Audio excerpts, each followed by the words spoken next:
पर्यावरण विधि के इस नए सेशन में आप सबों का स्वागत है। पर्यावरण विधि के एक महत्वपूर्ण अधिनियम को आज हम लोग जानेंगे। पर्यावरण संरक्षण अधिनियम 1986, एनवायरमेंटल प्रोटेक्शन एक्ट 1986। पर्यावरण संरक्षण अधिनियम 1986 कई महत्वपूर्ण विषयों को लेकर अस्तित्व में आया। इसकी सबसे पहली इसकी जो पृष्ठभूमि है यह है कि 1986 के पहले भारत में कोई केंद्रीकृत विधान जो समग्र पर्यावरण प्रदूषण संबंधित बातों को समाहित करता अपने में वह नहीं था। इसके पहले जो 1972 के स्टॉकहोम कॉन्फ्रेंस प्रथम मानव पर्यावरण सम्मेलन में जो निर्णय लिए गए थे उसमें भारत ने पहला जल प्रदूषण अधिनियम बनाया। भारत सबसे पहला दुनिया का देश बना जिसने 1972 के अधिनियमों को अक्षरशः अपने यहाँ लागू करना शुरू किया। उसके बाद वायु प्रदूषण अधिनियम आया, ध्वनि प्रदूषण अधिनियम आया, लेकिन यह एक विशिष्ट विषयों पर थे, स्पेसिफिक सब्जेक्ट्स पर थे। कोई भी एक केंद्रीकृत विधान नहीं था जो समग्र पर्यावरण संबंधी बातों को समग्र रूप से समाहित करता। इसके पहले भी बहुत सारे एक्ट थे। जल प्रदूषण अधिनियम के पहले भी ऐसा नहीं कि कोई एक्ट पहले से था ही नहीं, बहुत सारे एक्ट थे। लेकिन 1972 के पर्यावरण सम्मेलन के बाद दुनिया में जो जागरूकता आई पर्यावरण संबंधी बातों को तेजी से ध्यान देने के लिए कि पर्यावरण भी अब एक महत्वपूर्ण विषय है, इसकी अवहेलना अब हम नहीं कर सकते हैं। पर्यावरण को जितना छोड़ा गया उस विषय को, प्रकृति उतना ही पीछे पड़ती गई और आज प्रकृति का भयावह रूप हमारे सामने है।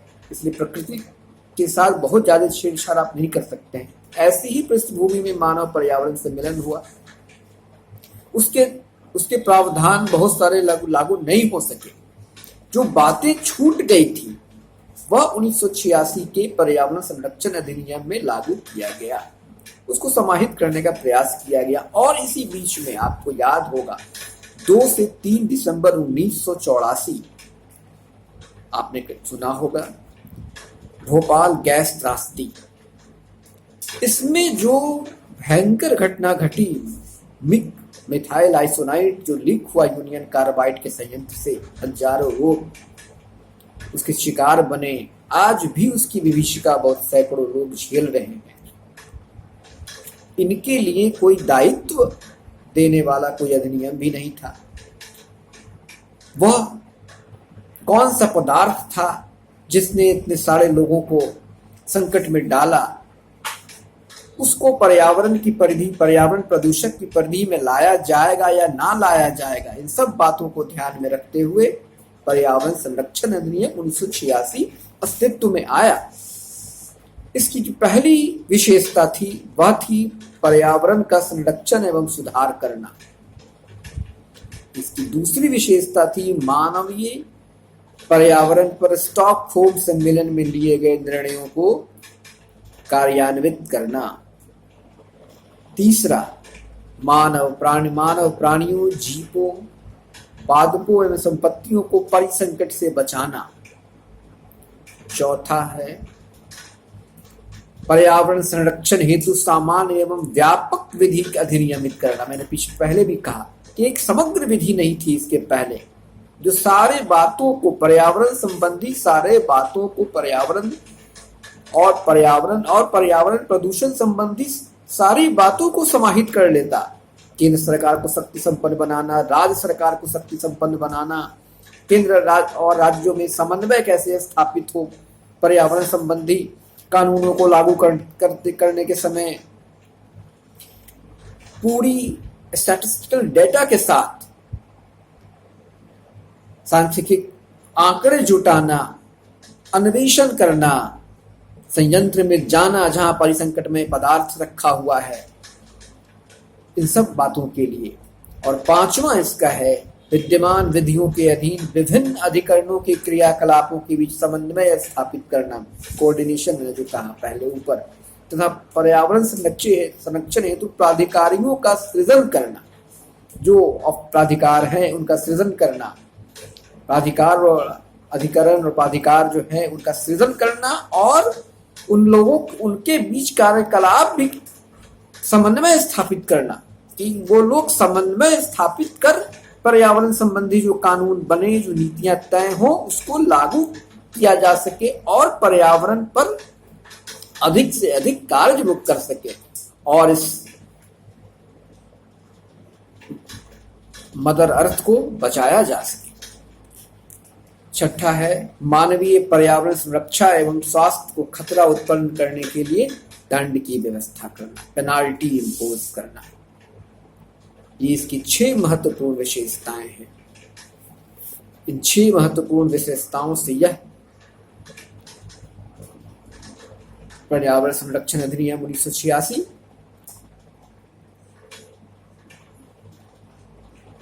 ये 6 विशेषताएं इसमें विद्यमान हैं और इन विशेषताओं के बाद यह 1986 से लगातार अग्रसर है। इसमें जो 3 केंद्र सरकार को व्यापक शक्तियां प्रदान की गई हैं, इसकी सबसे पहली जो बात है वह है कि इसमें परिसंकटमय पदार्थ, हैजार्डस सब्सटेंस क्या होगा। इसके पहले कोई हैजार्डस सब्सटेंस की कोई वैसी जरूरत भी नहीं पड़ी, वैसी घटना नहीं घटी थी। हैजार्डस सब्सटेंस तो हर फैक्ट्री में रखा रहता है, लेकिन किसी भी जल प्रदूषण में भी नहीं और वायु प्रदूषण में भी नहीं, ध्वनि प्रदूषण में हैजार्डस सब्सटेंस को नहीं शामिल किया गया था। परिसंकटमय पदार्थ जिससे जान एकदम संकट में पड़ जाए, इसलिए इसको कहा गया परिसंकट में हैजार्डस सब्सटेंस। चूंकि मैंने बताया कि भोपाल गैस त्रासदी हुई थी और उसमें मिथाइल आइसोनाइड जो लीक हुआ यूरेनियम कार्बाइड के प्लांट से, उससे हजारों लोग तुरंत काल कल्पित हो गए। तो ध्यान लोगों का आकृष्ट हुआ यह परिसंकट में पदार्थ जो विभिन्न संयंत्रों में, ऐसा नहीं कि इसके पहले संयंत्र नहीं थे और वहां घातक रसायन नहीं रखे जाते थे, लेकिन इसके पहले किसी का ध्यान उस पर नहीं गया था। और जब ऐसी घटना घटी और ऐसा हुआ कि थोड़े ही दिन बाद ओलियम गैस का रिसाव हुआ दिल्ली में श्रीराम औद्योगिक संयंत्र से, उसमें और भयावह स्थिति उत्पन्न हो गई। तो परिसंकटमय पदार्थ को शामिल किया गया इसमें कि परिसंकटमय पदार्थ होगा क्या,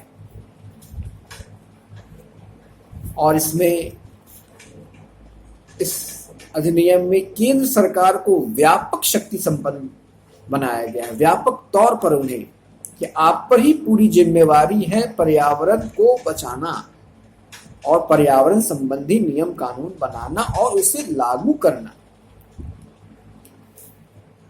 इसमें केंद्र सरकार को व्यापक शक्तियां प्रदान की गई हैं। केंद्र सरकार को अधिकारियों को नियुक्त करने की शक्ति दी गई है, उन्हें निर्देश देने की शक्ति प्रदान की गई है और पर्यावरण प्रदूषण संबंधी नियमों को बनाने की शक्ति प्रदान की गई है।